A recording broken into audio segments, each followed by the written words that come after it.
All right, if we are thinking spring cleaning, Adam, I think we might want to be in indoors mode for a couple of days, right? If we get a little chillier, maybe a little more wet. Probably so, yeah. Okay. It's going to be a not spring-like storm coming on through. It's going to be one packing some winter weather. We're going to talk about that here in a second. But yeah, you can see high winds expected as we go throughout the next couple of days. We're going to see winds upwards to about maybe 30 to 40 miles per hour out along the coast and for the northern interior, where we could see gusts up to 55. And then we're going to talk about the snow that's heading its way in for the Olympics and for the Cascades. Winter storm warning going to be out until 8 a.m. heading into Tuesday. Going to start a little later here this afternoon for the Cascades, but the Olympics, we are already under that right now.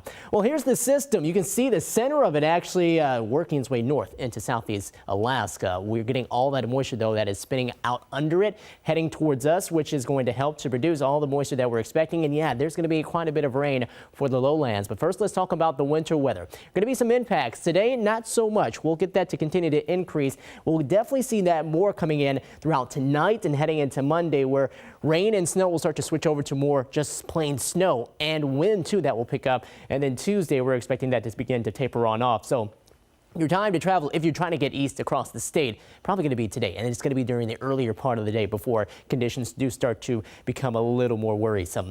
Right now, we're sitting at 44. We got a few light sprinkles out there in Seattle. Nothing really too heavy yet with the southeast wind at 6 miles per hour. 42 in Bremerton, 47 in Hoquiam. Right now at 44 in Forks, and mid to upper 40s farther to the north. And the winds, again, not out of hand. We're currently around maybe 15 to 20 at the highest points, but we're going to see these up around 20 to 25, maybe even closer to 30 as we head later on into the day and more so into the night.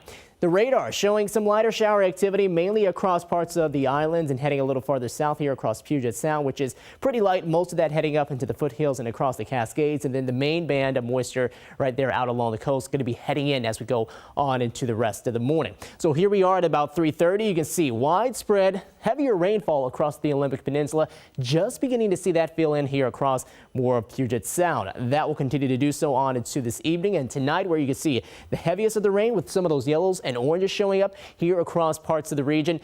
Westward, we're going to see that start to taper off at least a little bit, and then we go into early tomorrow morning and we're dealing with more off and on shower activity, but it's still going to be piping here across the mountains as we're going to see some of that heavier snow and amounts. We've said between 1 to 2 feet, and just here's a look at some of those numbers. Mount Baker even higher than that as we go throughout Tuesday evening. 88 inches, so quite a snow producer on the way. We'll see highs today in the lower 50s, 40s on Monday, but we're really looking forward to the end of the week as skies will actually clear out and we'll see more sunshine and possibly temperatures in the mid to upper 60s.